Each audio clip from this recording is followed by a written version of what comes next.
You are listening to episode number 29 of the Happy Choir podcast.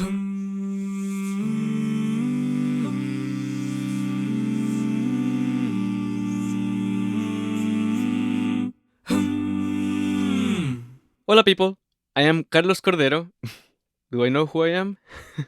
I am Carlos Cordero, host and creator of the Happy Choir podcast, helping you connect with others through choral music.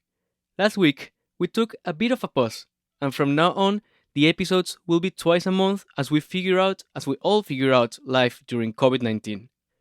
In today's episode, we have with us Sarah Rimkus, a dear friend and powerful American composer who writes incredible music for choirs, vocal ensembles, and chamber music. Sarah has an incredible career in the choral arts, from winning tons of competitions to studying with Morton Lauritsen, Philip Cook, and Paul Miller. And in this episode, we get to discuss the thing that most programs don't teach you: finding text and working with text to set to choral music. This episode will be in two parts, so grab your your favorite drink, and enjoy Sarah and I on how we find the texts that we use in our pieces. Just before we get there, remember that you can help us a great deal by sharing this or any episode of the Happy Choir podcast. Plus, you can go to patreon.com/composercordero, where for as little as $3, you become a producer of this show. You help this show keep running. And I'm so grateful for the people that it's there already helping me so much. It is truly a vote of confidence for this run. Now, let's get to this episode. And in today's episode, we have a wonderful guest, Dr. Sarah Rimkus. Welcome, Sarah. Hi, thank you for having me. It's such a pleasure to have you in the Happy Choir podcast because I have followed your career for a long time now, and it's interesting to see where your pieces go and the things that you come up with in every piece. Thank you. Yeah, I think we both have probably been following each other for a little bit now because it seems like we tend to enter the same competitions. Yeah. Yeah. It's fun when I get to see also familiar faces. Oh yes, she won. Yeah, it's really fun. Yeah. And then it feels also kind of this might be weird for other people, but kind of a win itself, because then you know the person, you're like, oh, I'm so happy that now Sarah won this. Yeah, for sure. Yeah. That's awesome. I like to start this conversation by talking about your background with choral music and how you got into it. Can you tell us a little bit about it? Sure. I first got into composing when I was in high school, and that was actually mostly because I was a pianist. I'd been taking piano lessons for a very long time, and that was kind of my introduction to composition and becoming a little bit more interested in how the music works and coming up with my own stuff as opposed to playing the works of other people. So I got interested in it enough that I decided to attend college for composition and study music at the university level, and ended up going to the University of Southern California, where I was a composition student as an undergrad. And I hadn't really had much experience with choral music before that. It wasn't really a part of my high school background. We didn't necessarily have too much of it at my school or anything like that. But obviously at USC, there's a very strong choral community. And of course, Morton Lauritsen was teaching there at the time, and still up until very recently was one of the main professors of composition there. So between having access to a lot of great choirs and their performances, and actually being required to participate in a large ensemble, and learning from professors like Dr. Lauritsen, that was kind of how I got started in choral music. And it's one of those things that I think you either get the bug for it or you don't. And I definitely knew from pretty early on in that time in my life that I was most passionate about working with text and working with vocalists. So my interest in choral music just sort of grew out from there, I suppose. I love it. And what an introduction to choral music that is. I think you're right with that. You either, get in love with choral music, or either you get far away because, it feels like it's such a passionate feel.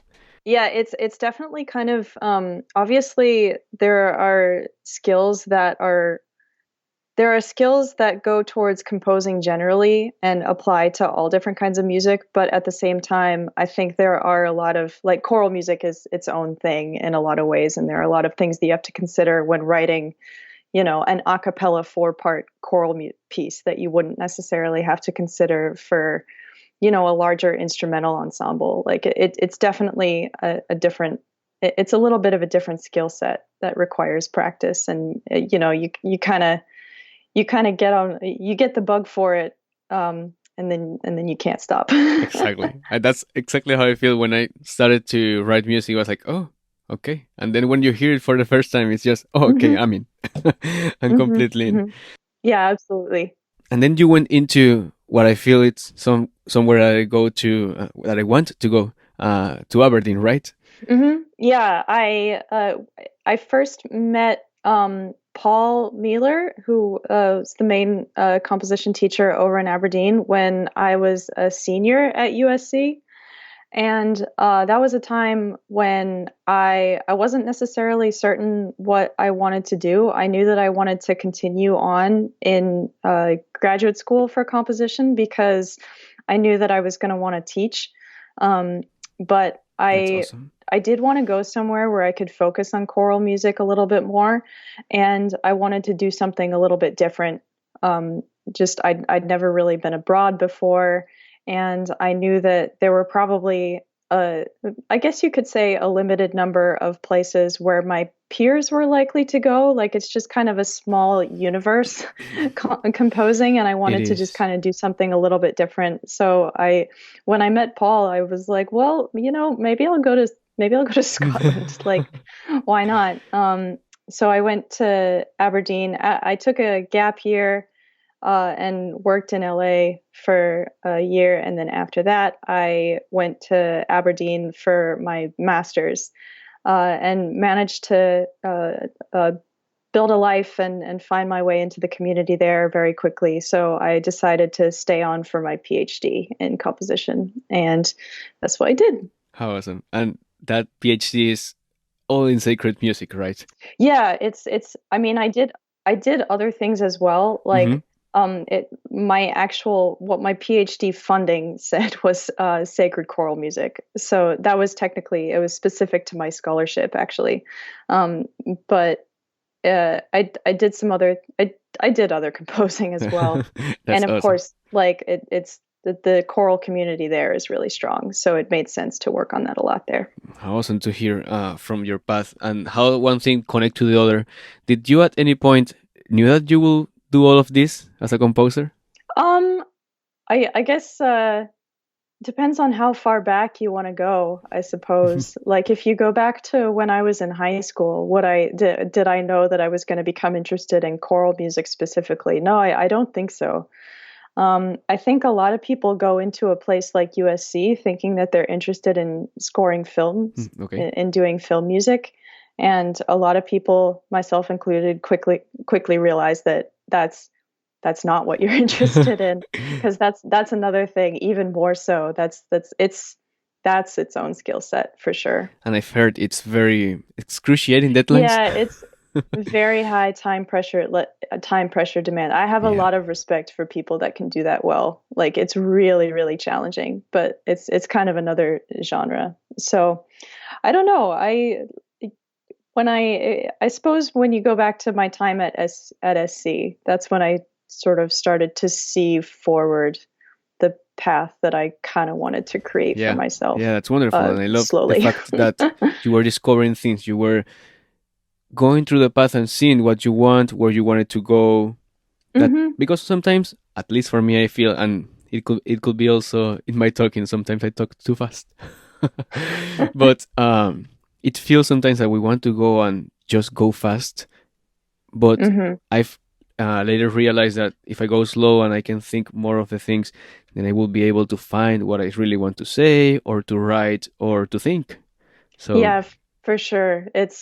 That's something that I think a lot of us experience, that urge to move our career forward as fast as humanly possible, or write music as fast as humanly possible, because we really want to get to that next place, or we want to get that sort of flash in the pan success, that is something that is, we see that really easily when we feel like we see it happening for other people. So I guess we kind of like want to do all these things quickly, like we feel like we should be doing, but um, it's it's a lot it's a lot more sustainable, I think, to sort of take these things in your own time, Yeah. both creatively and career wise.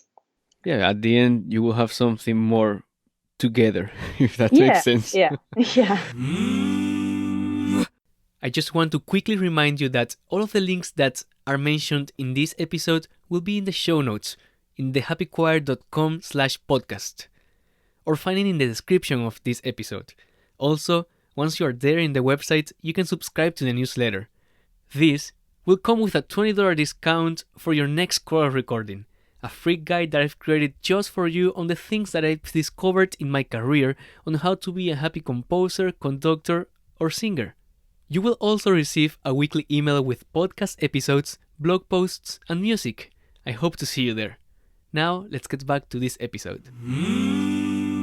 For the main topic of this conversation, it's actually a great segue because finding text, which is what we're going to talk today, it's a very interesting process that one cannot do fast, because then you're locked into something that you might not want to do. Absolutely. I mean, it's such a interesting, and for every composer it's different. But what are your first steps to selecting a text? Yeah, I thought that might be a fun topic for us to discuss today, because this is something that I feel like as composers and in composition education, like we don't always talk about. So I thought that might be fun to discuss. For me, I would say that it really varies a lot from piece to piece where I'm going to start looking for a text. Yeah.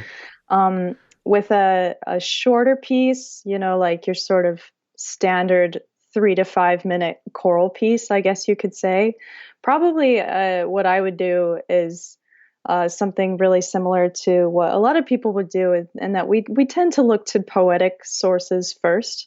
Like, we all have poets that we like, we all have themes that we tend to turn to when looking at poetry. And we'll probably start by looking through poems that are on whatever theme we're looking for. Oftentimes, if I'm starting a piece that is commissioned, the artistic director will usually have some sort of theme in mind for their program that they're looking to commission a work for. So it then becomes my job to find a text that is going to be suitable for their program, that I'm also looking forward to set, that has the sort of overall writing characteristics that make me think that it might set well to music. So some nice rhythm and good structure, but not so locked into a rhythmic structure that I can't do anything with it. Like, we all have these kinds of taste considerations that we look for. But I think it starts to get a little complicated when we start to get into contemporary poetry. It is. Yeah, that's a big topic. Like, what a lot of composers struggle with, I think, is finding texts that feel new and fresh and like something that we would want to set that are in the public domain, right? Like, I'm sure this is something that you deal with a Oh lot my as God. well. Yeah. Yeah. I just did that because I had to find a text that was very specific. That's good, and that's very difficult and challenging to find a text for, because when it is so specific and it's not a commissioned text, then you're locked into this very specific narrative that the poets didn't meet. So I ended up writing the text myself for that piece, but it's such an interesting process to try to find a text. I think it is. I think it's more difficult than we like to. I think it's more difficult than we like to talk about, Yeah. to be honest. Because I mean, I've experienced this a lot recently with having a pretty big year over the past year in terms of just sheer volume of commissions that I've had. I've just been doing more work on commission since completing my PhD than I ever had before. And it can feel like a lot of pressure to come up with like good concepts all the Yeah. time, I guess you could say. When you're writing a new work, especially a work that is a little bit more substantial, like more like 6 to 8 minutes, or even a little bit longer than that, you really want to have a text and an idea behind the piece that is worthy of getting, 50 to Yeah. 100 people together and rehearsing this piece that is substantial to, like, you got to give it, there has to be something that makes it worth their while, like not just in terms of the music that you're writing, but in terms of the ideas behind it, I think. And that's where it can become challenging. Um, to continually keep coming up with these fresh conceptual ideas, I guess you could say. So this is one of the things that leads me to search outside of uh, our I love typical that. avenues for text, outside of that public domain poetry, outside of the authors that we all love but tend to turn to really, really often.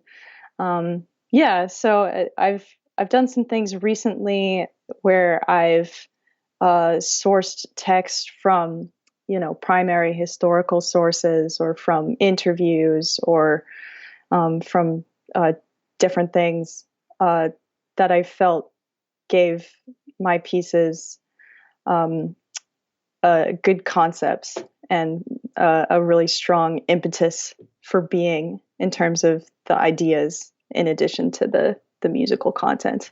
And something unique, right? Yeah, exactly. Like, I think that I mean, this is one of the I guess we all have our little pet peeves about our profession, and I guess you could say one of mine is when composers keep setting the same text over and over again. Like, Yeah, I feel that there will be in the future, like, I don't know, a TSL choral pieces, mhm. settings of a TSL library. Yep, yep. So, some of that is inevitable. Like, some of that is bound to happen because if you want to look at church music, for instance, like, there's going to be a little bit more of a limited repertoire of text there, because it's sort of, Yeah. it's maybe a little bit more pre-prescribed as in terms of what text you're setting. Um, but also, I mean, there's no denying that some of this is financial and logistical considerations, like, um, in terms of Yeah, getting exactly. copyright permission to use texts that are under copyright. So it's sort of easier to use the public domain poetry and stuff. But there's a lot of public domain poetry and other text sources out there. So we can at least try to continue um, finding new texts and new ways to set text. And what I really like too is that you said that we don't like to talk too much about it, or we just don't do it, but also that we're not taught in university or in programs.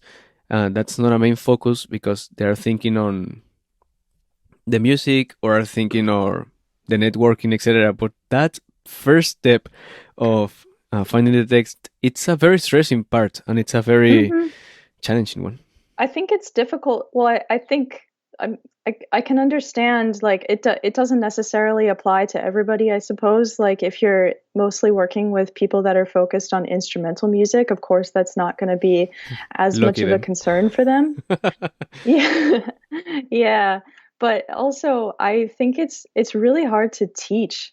Like, I mean, where do you even start? Because I've tried to, I've been discussing this. Obviously, we're talking about this now. I've been discussing this with some other people recently as well, and trying to write about it a little bit. And it's kind of this nebulous concept. We try to talk about, like, where do you get your inspiration? Yeah. Like, where do your ideas come from? But it's so hard to actually pin that down into any kind of tangible advice or instruction. I mean, what I've told people a number of times now is, I mean, I really enjoy, like, watching documentaries, as an example, like watching historical documentaries or scientific documentaries, just because it's a way to It's just a way to learn a lot of really interesting information, and that can in turn inspire new pieces. Like I'm working on a piece for the Glasgow School of Art choir right now, and I'm actually setting texts which were written by a late 17th century German naturalist named Maria I love it. Sibylla Merian, who actually did a lot of study about um, insects and their metamorphosis processes. And that's somebody that I learned about through a documentary series.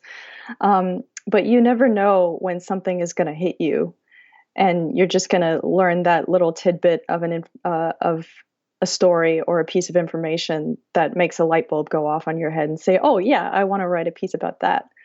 You just never know when that's going to happen. So I think like one of the best things you can do is just to be open to the world and open to receiving information and processing it in your own way at all times. But beyond that, like it's a hard thing to pin down, and we just all have to try to find our way through it as best we can. I have two thoughts here because I love the fact that you say be open to the world and to what's happening, because that's where you Hmm. are constantly trying to let something in, trying to decide, oh, there should be a piece about it and I can Hmm. write it. I guess that also talks about the confidence that we all go through as a composer. But I love that we can Yeah. decide, we can find in any place, if you're watching a documentary, if you're reading a book, if you're watching a movie, watching a series, baking, Hmm. there can be Hmm. Hmm. so many places where you can find that. That will also Yeah, give you absolutely. a unique piece that will also be so personal. It's really easy to get trapped into thinking that it's all been done before. Like, oh, Yeah. there are no new chords, there are no new poems, at least not that are in public domain. Like, it's all been done before. Which, if we're looking at music, I mean, you like, sure, there are technically a finite number of ways to put notes together if you're limiting yourself to um, the Hmm. particular scales that we use and all that stuff. Like it's kind of a numbers based thing in that in the way that pitches work. So yeah, like it can be a little difficult to try to feel like you're coming up with something that sounds new. But at the same time, in terms of the ways that we take different ideas and put them together, we all have unique associations in our minds that like things that we associate with Yeah. other things, and ways in which we combine different harmonies or textures or whatever. Um, it's, I think, in the combination of different elements that we can find our unique voices. Um, I, I I worked with the composer Derek Bermel several summers ago at Bowdoin, and he gave a really great example of this.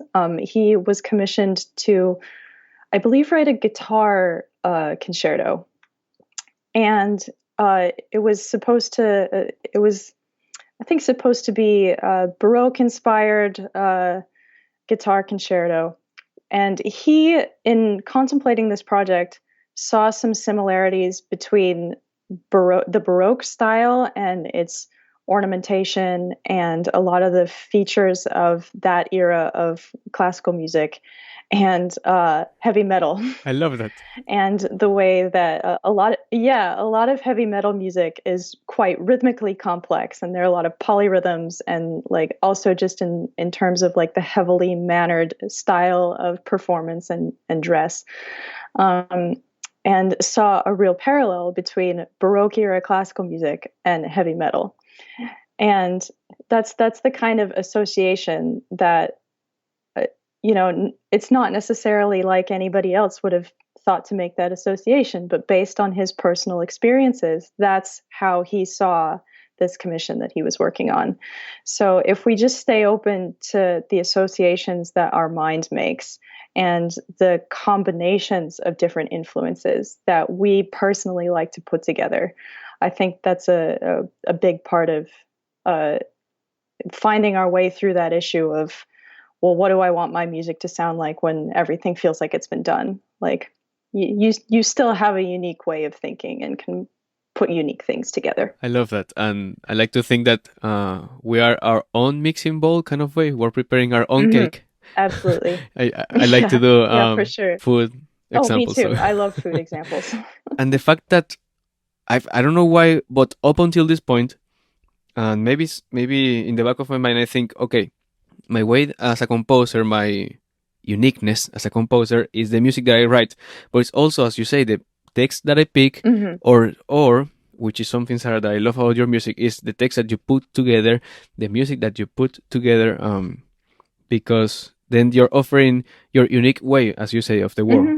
You associate these texts with these other words, you put them together in a piece, and then create the music, and it's all a package. Yeah, I mean, that's what we all hope for, I think, anyway. I'm happy if you believe that I've achieved it. I think that there are definitely certain themes that I gravitate towards, and like I've written a lot of music that's kind of on themes of journeying and of kind of that sense of home, Yeah. that sense of belonging.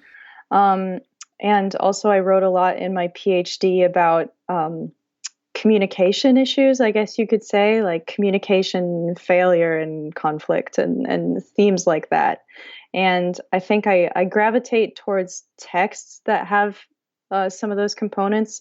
And I also think that there are ways in which those ideas actually play out in the music that I write, like the actual content of the notes, and the way that I use harmony and texture in particular. So I hope that in that way, the way that I tend to set texts and the way that I tend to come up with musical material to go along with the words. Like I like to think that they're all working together in that regard in my work. Hey people, I want to take a quick second to tell you how your support makes a difference. When you support me on patreon.com, you are not only giving $3 a month, but you are giving my brand a vote of confidence. This translates to helping several other artists to connect through choral music. Think about it as a cup of coffee that you invite me once a month, only that is way more impactful and personal. Plus, you get to be part of the behind the scenes of my career as a composer, with the many perks that I shared in there. Even if you're not able to give right now, your support listening to this podcast is great, even more if you leave a review in iTunes. Patreon.com/composercordero is the link that you want to visit or share with others. Hope to see you there. Is there a specific project that you would like to talk to us now? Your experience by finding that text and then setting it. Sure. I mean, I can tell you about my piece that I wrote for the esoterics last year, which I think probably had one of the most involved text setting processes. So that's maybe a strong example. I guess it was 2 years ago Time now. flies, yeah. Gosh, time flies. Yeah, so I was commissioned by the Esoterics and Eric Banks as part of their competition to write a piece for their concert, which was themed around secular requiems and secular requiem music. So the brief for the competition was that the music should really serve as consolation for loss or consolation for grief, but it should not mention religion or God in any way. It was supposed to be totally secularly focused, worldly focused, which I was personally very excited about because I'd been writing quite a lot of sacred music and was ready for a change. So, what I ultimately decided to do was to write a piece on the subject of the Japanese internment during World War II, which is a big part of the history where I grew up, which is incidentally very close to where the esoterics are located in Seattle, Washington. And between the geographic considerations and just what's going on in the world, it felt like an appropriate thing to call attention to with music at the time. And I appreciate the way that historical topics um, and things like that from the past and from other times can call attention to contemporary issues, but in a little bit more of an oblique way, I guess you could say, in a way that's not going to feel dated immediately after the first performance. Like it can do that in a satisfying way. So I decided I wanted to try to speak to people who actually were incarcerated during that time, because I wanted to, as much as possible, start with people who actually experienced that. I felt strongly that that was going to produce by far the most authentic piece that would be possible. So I ended up meeting a couple of women from my hometown who were incarcerated during that time. The first lady I met was named Lily Kodama, and it was funny. I went to our local history museum while I was at home and asked the volunteers there if there was anyone I could speak to about this. I kind of explained what I was looking for, and the lady who was there said, "Well, you could speak to me. They took me Wow. away when I was 7." Yeah, it was pretty powerful. So we had an interview. Lily was actually, she was about 7 years old when they left for the internment camps. So she was a child at the time. She also suggested that I speak to somebody else who's named Kei Sakai, who was 20 when they left. So I had a little bit more of an adult take on it and some slightly Mm-hmm. clearer memories, I suppose. So we talked about their experiences and their words telling the story of what happened to them became the text for the piece. But of course, you can't Yeah. use an entire interview for it. Like, not only is that too long, but it takes about like 10 times as long to sing something as it does to say something. So had to be cut down quite a bit. Um, and I basically tried to construct the narrative of the piece through their words. A lot of a big part of what they spoke about was the uncertainty and the loss that they felt being not only taken away from their homes and everything that they know, but the unknown of not knowing when they would be able to go back. Uh, the other thing that Kay in particular spoke about was the sense of responsibility that she felt in terms of being one of the few people still alive that had strong memories of this time, and the importance of continuing to talk about it so that it in the interest of it not happening again. So those were the two things that I decided to focus on in putting this text together. um, I observed, if you think about how you might be telling a story like this, oftentimes when you're discussing the feelings that you have when you experience something, you tend to use you language Okay. in English, at least. Like, we don't have the one pronoun. Like, when one is uprooted, one feels this way. We don't have that in English so much anymore. So Yeah. we use you instead. So anytime that I had text in my piece that was when you are uprooted, like when it was directed in that second person, I gave that text to a soloist. Um, so I had the sort of different perspectives going on in the piece, and that was a big way. That was a big part of how I constructed the text as well. So it was all of those different considerations that uh, led me to consolidate the text into what I ended up with. And once I had all the perspective and everything figured out, was when I was able to set the text as you hear it in that piece.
And what I love too is that then the composer in you doesn't limit to the music.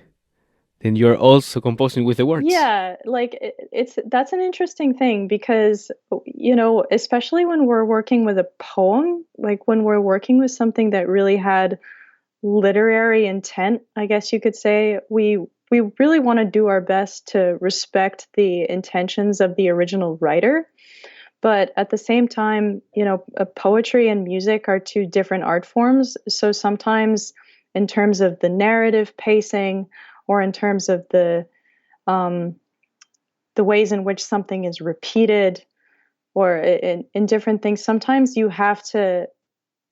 I believe you have to manipulate the text a little bit in order to better serve the original intentions of the writer or the speaker or whoever's words you're working with, just because music is different.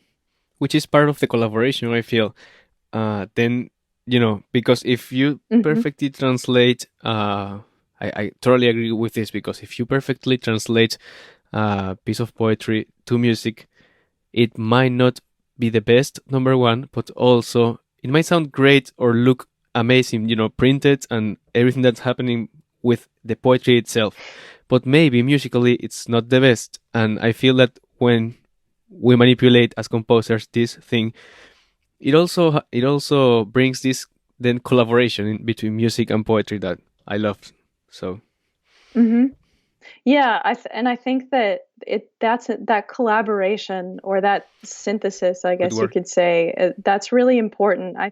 I think that in combinations of text and music, the whole has to be greater than the sum of Oh, the parts. I love that.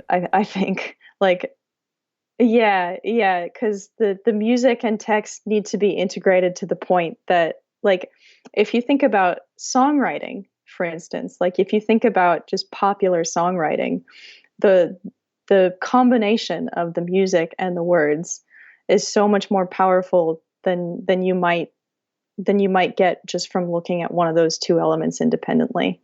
That's even more That's apparent with awesome. songwriting, I think. Um, and so, yeah, the whole has to be greater than the sum of the parts. Otherwise, you might as well just enjoy the poem as a poem and enjoy the music as That's music. true. And I feel that's a good also, as you said, that there are not many ways to teach, or there are not yet many It's straight practice. way. Yeah. Yeah. Practice, practice, practice. I feel in some way it has to do with, what we call the voice of a composer. Hmm. It's also the voice of how you choose a text or Hmm. something like Yep, that. for sure. Yeah, it's really important. Yeah, I think I've practiced this quite a lot. Like it's easy to lose sight of the fact that as composers we need to practice just like instrumentalists need to practice. I personally have learned a lot of really exciting text setting techniques from composers like David Lang, like Julia Wolf, Caroline Shaw, some of those sort of contemporary post minimalist composers, I guess you could say. I've taken a lot of inspiration from them. The Little Match Girl Passion made a Oh really, my god. yeah, that's one of the pieces that made a really big impact on me in terms of the way that I think about text and the way that I set text. So we probably a lot of us have different pieces like that made a big impact on us. Uh, I got that, to sing that piece, and I think oh, you could see in when the did you sing rehearsal. that? So Ben May in University of Houston had his doctoral recital, doctoral conducting. What's the order of the words? Hmm. Yeah. English is hard. Doctoral conducting. I don't know. Anyways, he did this piece with concert choral at the University of Houston. I think you could see in my face like every time. Oh, like I was half singing and then half thinking like, oh wow, look at that, like, in rehearsal. Yeah, I've never sung it. I would love to sing it someday. I did see the LA Master Chorale perform it, which was I that was amazing. It you don't quite realize with the recording, like I had already loved the recording and listened to it a zillion times, but um it's a little bit different when you see it performed with a full choir. The when I am most scared movement. I think it's like the third to last. When you see that one lone alto like struggling against the rest of the choir to repeat those words as quickly as possible, and stay in tempo and sort of gasping for air while doing that particular technique. It's just really, there's something quite viscerally emotional about it in kind of an unexpected way. Theatrical. Yeah, and like it's stuff like that that a lot of this comes out in the performance and in how it sort of makes the performer think about the text in a more psychological way, I guess you could say. And that I've learned a lot about using techniques like that in the years since then. Then I feel the text becomes, let's say, a 3D kind of tool where you can pull so much more because the writer, the poet, did so much work there than we just have to search in that world of, the words are there and they are for us to, oh, how can I use this? How can I then use this text as as I said, as a theatrical tool? Yeah, absolutely. And just using the sounds of the words themselves, like Oh, yeah. not just the sung sounds, but the consonants and the vowels and all those amazing percussive sounds that the voice can make. I think that's one of the things that Lang does so masterfully in that piece, is using the sound of the words to paint the text. There are two things that I've enjoyed a lot doing lately.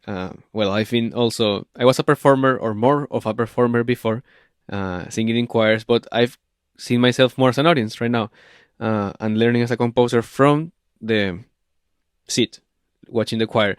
And with the program, if they have the text printed, then I like really look, okay, this is where the composer chose to got this phrase. This is how they. I mean, I now I'm seeing more of these things. I love doing that in a concert, but also when writing, I've also find interesting to write the text again only in consonants. That's a great idea. Yeah. It just makes me more aware. Maybe I don't use it, or maybe I do, and maybe I'm using it in the back of my mind, but the first thing is like, okay, oh, there is a K here and a S, and this is going to be, I don't know, Yeah, and absolutely. that might be the nerd in me. Yeah, no, I love that. Like, I think that consonants are so powerful. Like, we tend to kind of like tiptoe around them a lot, I think. But I mean, I know that if I put a consonant somewhere, like generally I mean it, at least that's what I try. I think especially in more like aleatoric context, I guess, consonants can be even more powerful. Like, I mean, I think that you probably know my big aleatoric piece, the "Oh God, Thy Sea is So Great" one, and in a context like that where you've got singers repeating words at different, like independently of each other at different intervals, the way that the consonants echo throughout the texture can make a really big impact on what the overall music is going to sound like, and it's a really amazing effect. It's one of those things that it can be kind of easy to forget about, but it's a really powerful resource that we have as choral composers.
feel then, how do I put this? Maybe the vowels are the base, but then all of these crisp Yeah. consonants come to make it live. I don't know. There's just so much fun Hmm. there. Yeah. I love how much time do you take to for this process of selecting the text and thinking about the text. How much for Uprooted, as you were telling us, how long was this process? I think that, I think I ended up completing that piece fairly quickly, Hmm. just based on the way that the scheduling worked out. Okay. It was mostly during the summer of 2018 that I was working on that piece, and I believe it was due August 1st. So it was Okay. sort of June and July of that year were mostly devoted to sorting that out. It felt like it took longer, though, to be honest. I think that there were two big milestones in the process of that piece, and one was nailing down the concept of the work, which just is a question of having conversations with the artistic director. Hmm. And the second was solidifying the text, and in particular solidifying the different perspectives that I was going to be using, as I talked about earlier, and which part of the choir would be singing what. Like, it sounds kind of silly, but like I don't know how else to put it. Like, just who's doing what at any given time is going to majorly dictate the overall narrative of the piece. So once I got that sorted out, that took a little bit. That took some finessing. Like, if you listen to the piece, you can hear that there's a soloist that has kind of their own part. It's kind of untethered from the rest of the ensemble, and they're sort of using that really emotional language. And meanwhile, the rest of the choir is telling the actual story of traveling to the internment camps, and giving some more like specific narrative information there, I guess you could say. And then at any given time, there's also like one or two soloists that's repeating syllables that are actually a little bit of Japanese text in the Japanese language. So that's kind of three distinct roles going on at any given time. And once I had that those distinctions sorted out, the rest of the piece fell into place. I think that took a few weeks. Just in terms of experimenting and figuring out what was actually going to work to make this narrative of the piece work, especially because it's only 5 minutes long. Like, that's a lot to jam into 5 minutes. So that took a bit. I love it, and I can definitely then see the layers, Yeah, as you said, I as you work with mentioned. layers a lot. Yeah. See you in the next episode of the Happy Choir podcast. Ciao, people. Woohoo! You've been listening to the Happy Choir podcast. For more information and show notes, visit thehappychoir.com.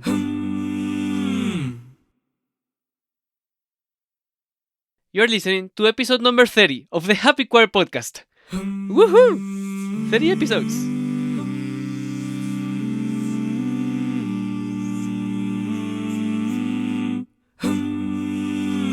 Woohoo! Hola, people. I am Carlos Cordero, host and creator of the Happy Choir podcast, and I am celebrating because we've hit 30 episodes, and that's awesome. That's a milestone for me. And I can also say that word. That's a milestone for me. This is the podcast that helps you connect with others through choral music. And last week we started 29. In episode 29, we got to listen to the first part of the interview with Sarah Rimkus, American composer and incredible text finder. I want to say that because she really puts together incredible stories in her text, and the way that she explores musically the ones that she finds, it's unique, really. And in this interview, she's explaining everything that she does to find this text and how it has happened for some of her pieces that you also get to listen to in these episodes. Before we get there, remember that you can help us in patreon.com/composercordero to keep the show running, and for as little as $3, which is not even a coffee, you can help this show so much. Also, share this episode with your best friend, your mom, anybody that you want them to listen to this episode. It is really helpful. Now, let's get to this episode. Now, for a different conversation, you've also worked with contemporary poets. So for you, how is that process? I it's great. I mean, if you can find a poet that you have a connection with, and that's highly likely to be a positive experience. Um, I've worked with the poet Dana Gioia for a long time now. I know him from my SC days, um, and we've sort of I've set his music enough times that I would say we have a solid mutual understanding of each other's styles, and he kind of trusts me um, to bring out his original intentions with his poetry. I suppose is the best way to put it. But at the same time, um, do that in a way that uses my voice as a composer as well, and it gets that result that is greater than the sum of its parts, as we were talking about earlier. So I've set a few of his poems recently. The most recent one is a poem called "The Burning Ladder," actually, which is a stunning poem. You should definitely check it out. And it retells the story of Jacob in the Bible and his vision of the ladder ascending to heaven, but it retells it in a little bit more of a, a cynical way, I guess you could say. It speaks Love about it. his inertia, actually, and how he should have just descended the ladder to heaven when he had a chance. So it was a really interesting poem to me in terms of its contemporary take on a story that a lot of people are very, very familiar with. So, in terms of his style of writing and the themes that he talks about, I think Dana and I have a very solid understanding. So, if you can find somebody with whom you have that connection, that's always a positive thing. And it's a positive thing to be able to lend voice to another contemporary voice, to somebody who has more of the same lived experiences as you, I suppose, and is gonna speak to issues that are relevant to a 21st century composer, listener, performer, whatever, I guess you could say. Yeah, and also it's very important, as you said, that we're all living during this time, so we will have present what it's happening right now, Mm-hmm. and Mm-hmm. we can, as you said, history also bring us so much because you found that this happening then relates to something that Mm-hmm. if you write the text and write the music in a way that it is, as you say, oblique, which I loved.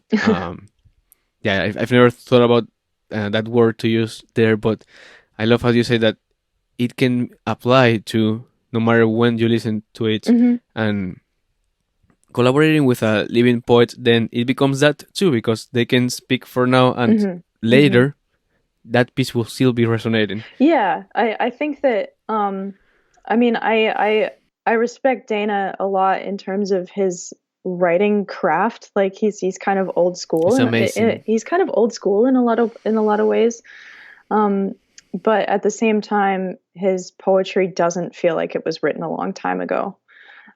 So with his writing skills and what he uses them to do, I think that he's well positioned to um, to stand the test of time a little bit, to use a horrible cliche that I kind of hate, but like um, he has poems from 20, 30 years ago now that still feel fresh to me, so that's a positive thing for sure. That's awesome.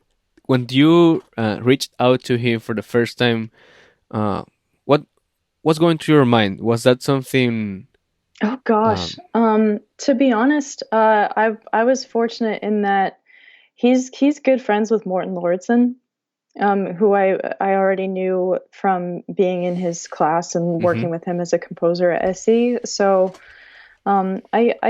I can't remember too well what exactly was going through my mind. I think that at that point I was just starting to get used to the idea of reaching out to some of these more well-known people, I guess, and sort of seeing myself in that light and being having the confidence to go up to somebody like him and introduce myself and say, I love your poem, The Lost Garden.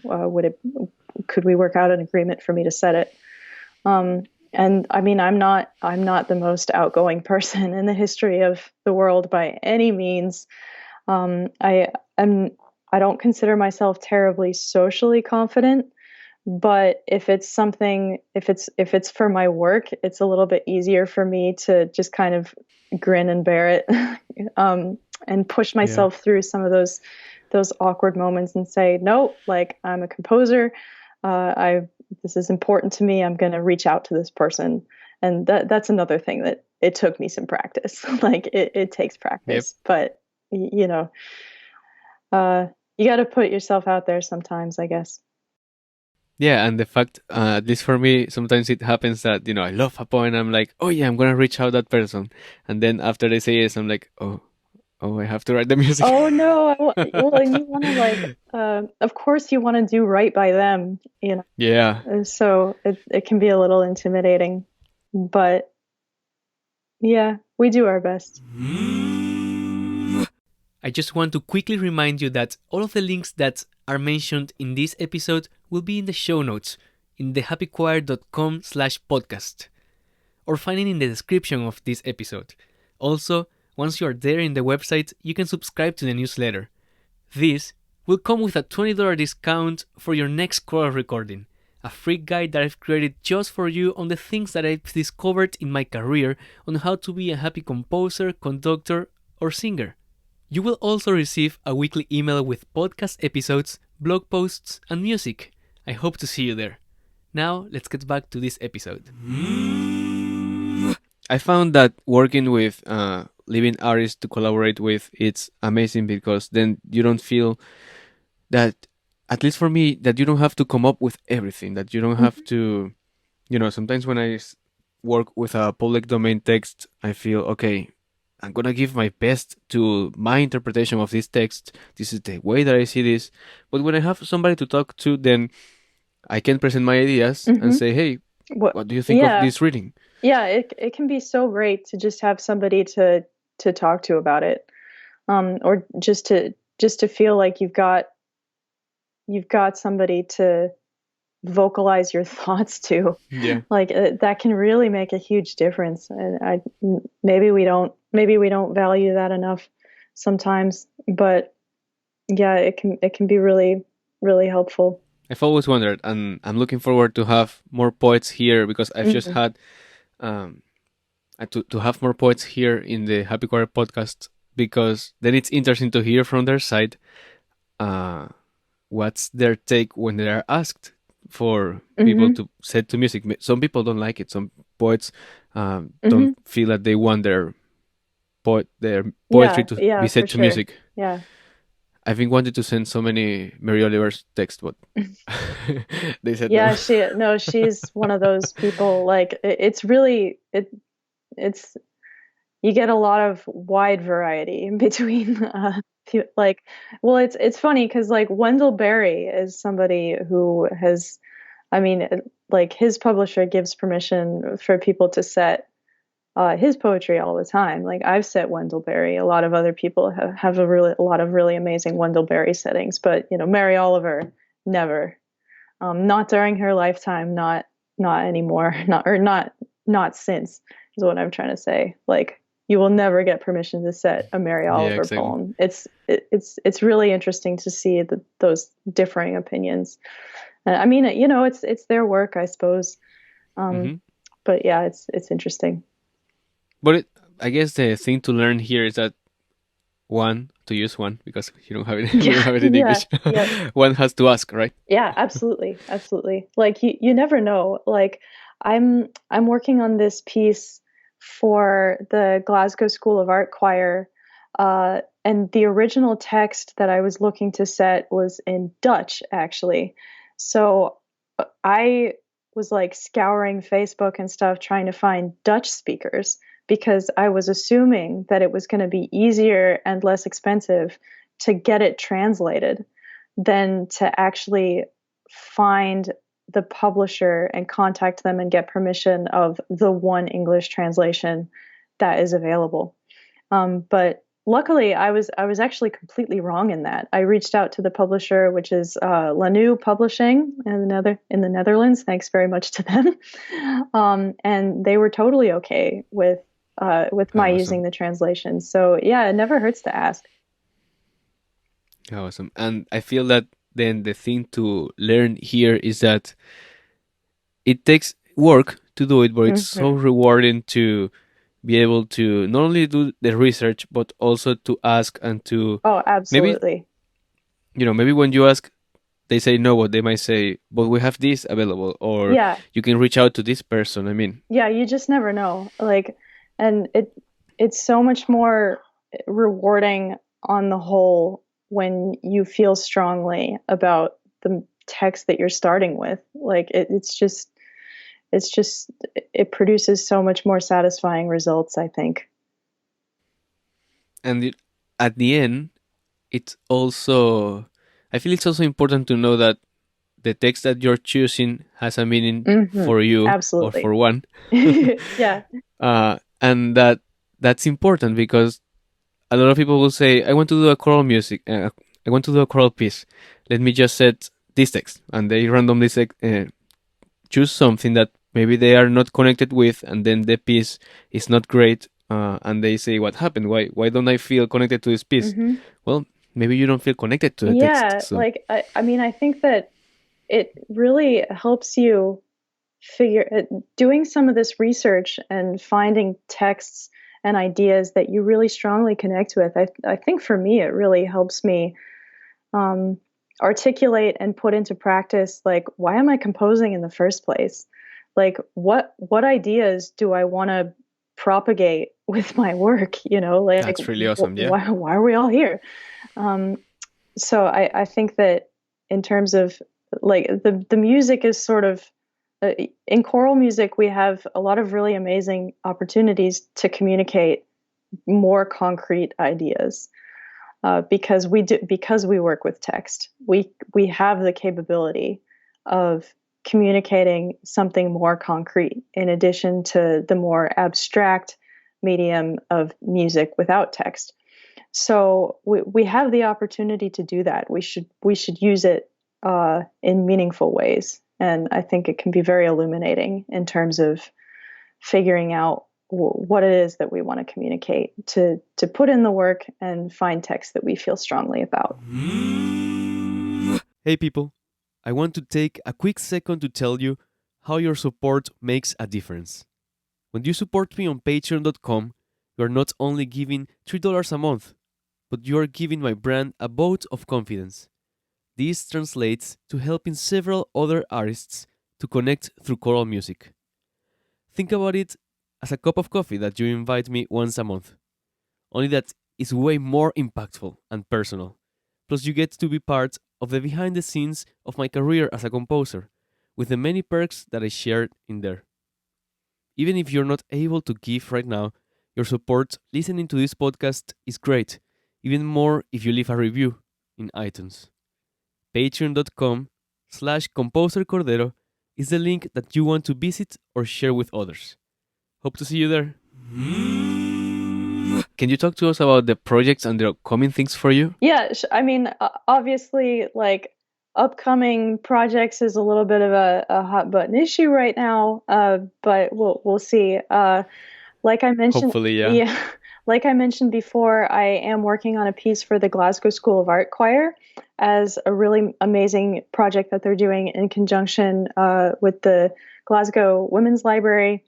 And actually, over the course of the next few months, I'll be writing a few like blog entries about my process with that piece. So you can maybe keep an eye out for those.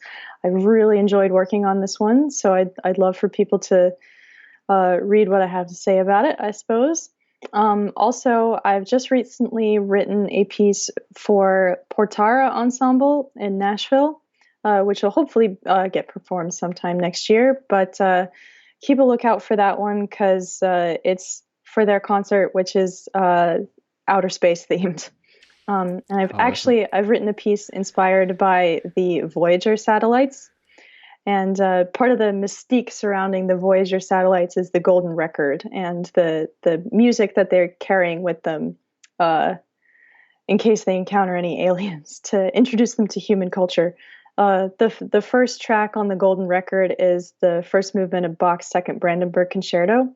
So I've written a choral reflection on the Brandenburg Concerto in celebration of Voyager and its space exploration mission. So that's a fun I one can't that wait. you can look out for coming to a concert when concerts are allowed again. Yeah, and I've got some other things that'll hopefully be rescheduled soon. But I have an unusual name, so I'm easy to find. Can check out my website for any further updates. And of course, this all will be on the show notes of the blog, so people will be able to find you. I also know that you're holding students for Oh your yeah, composition. yeah. I if anyone out there is interested in any composition lessons right now, I've built a bit of a private studio in composition recently via Skype, or via whatever video conferencing method you prefer most. I do really enjoy teaching. I feel strongly about focusing composition teaching around what students are looking to do and kind of what they self-identify as their strengths or what their goals are. So if anyone out there is interested in composition lessons, that is absolutely something that I provide and am passionate about. So people can reach out to me if they're interested in that also. Where it's awesome is that you don't only go, as we just talked about, through a process of the music or of the text, but there are so many nuances that you pay attention to, and I feel that shows in your music. That's Oh, why I thank love so you. much your music. Thank you. Yeah, like so many details. Devil's in the details, I guess. But yeah. I love it. Sarah, thank you so much for being today with Thank us, you. Thank and you for having me. It's good to talk. I am the angel with the broken wing,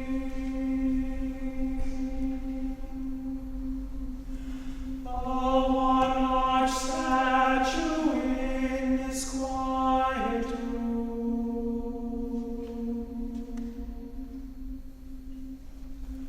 The staff finds me too fierce, and so they shot its artery, his second condition too.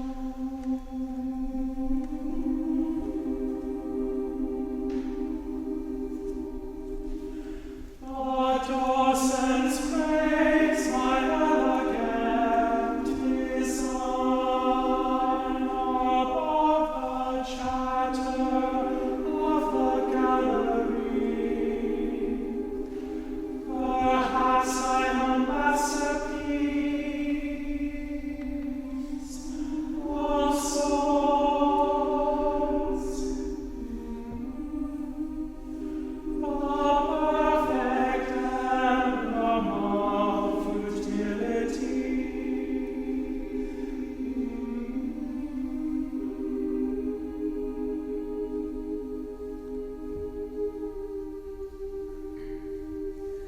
Mendoza carved me for a country church. His name's now forgotten, except by me.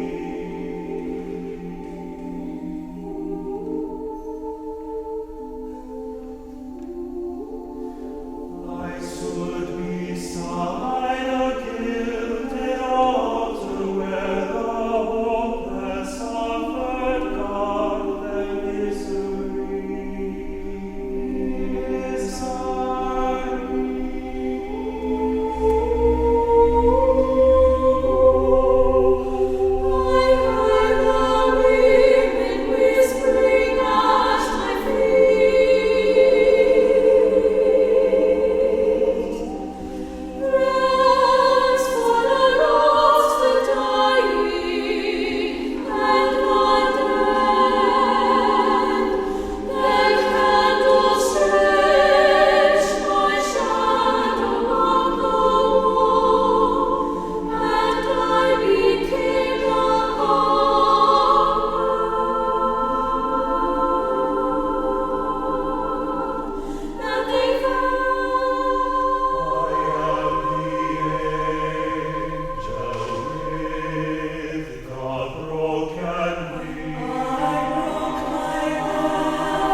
You've been listening to the Happy Choir podcast.